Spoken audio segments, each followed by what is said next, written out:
I'm super sweaty right now. I just got done with dunk training. I accomplished something that I didn't think I would accomplish today, but I tried my best and it ended up happening. So what I was able to do was I was able to throw down a dunk today.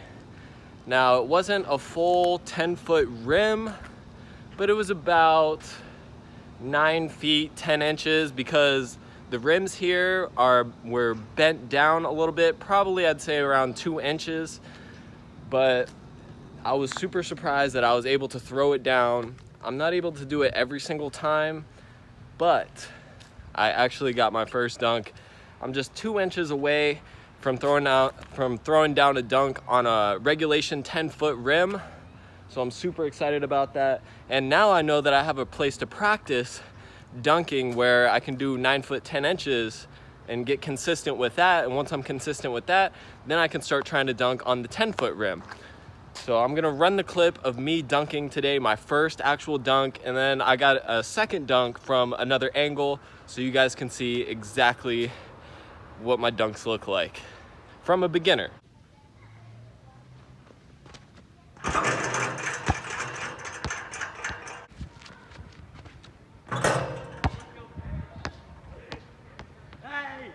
Let's go!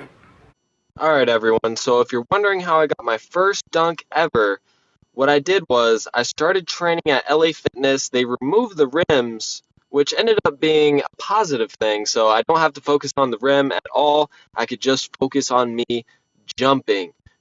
Consistent jumping over time. Right here, I'm using a medicine ball. What I'm doing with that is I'm practicing my arm swing upwards so I can get as much momentum going upwards as possible. The medicine ball is about 6 pounds, I think. It's not super heavy, but it's definitely heavier than a basketball. So today when I had the basketball in my hands and I was going up with it, it felt super light and I felt like I was able to fly. And then I actually threw one down. Now, other than the medicine ball, I was just trying to touch the backboard as high as possible. Right there, it wasn't that high. I definitely get higher later on in the video. I think my friends are coming in right now. It's my boy Balaj right there. That's my boy. Also, Hater. There's my boy Hater. I work out with them at LA Fitness. We're always on the grind. We're always trying to get better, get more and more in shape. And we also, those are my hooping partners as well. So we play basketball together. And anyone who wants to run a 3-on-3, it's not a good day for them. I'll just say that much. Especially once I start dunking, my boys are going to throw me alley-oops. All Hater was trying to do the jump training. But the thing is, with dunk training, when you're going up, running up to do the dunk, you have to know exactly how many steps that you're going to take before you do it, or else you're going to start stutter stepping, you're going to slow down on the approach, and it's going to end up not being a good jump. Because when I was first starting out, I was stutter stepping like crazy. There Hater goes, I was a little bit better, but he doesn't even train for jumping or dunking at all. So that was pretty good for someone who doesn't train. Now, when I first started out, I was stutter stepping like crazy. Oh, yep, that was probably my highest jump of the day. Don't stutter step. Make sure you're accelerating into the jump, especially for 1-foot jumpers, but I'm a 2-foot jumper. It applies to both types of jumpers. Accelerate into the jump, and then you'll get super high up there on the backboard.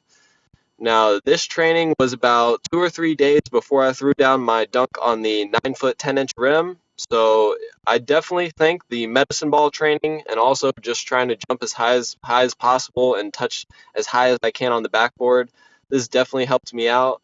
And without training, I definitely wouldn't have been able to dunk. I'm only about 6 feet tall, 5'11 and a half to 6 feet, around there. So I'm not an NBA player size. I'm not anything special, guys.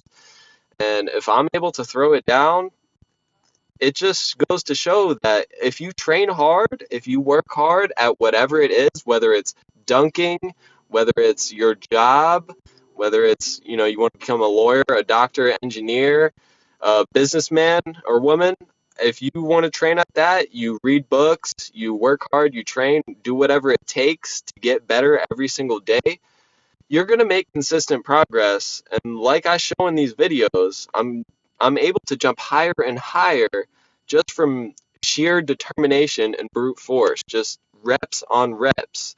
Now, the only thing that I'm worried about is getting what is called jumper's knee. Yeah, that jump wasn't too good. Sometimes you mess up, but it's all right. It's all right. I want to avoid jumper's knee, and I want to make sure I don't get injured. But other than that, I think just grinding it out is worth it at the end of the day. And that's my motivational speech to you guys. Thank you so much for watching. I will see you guys on the next video.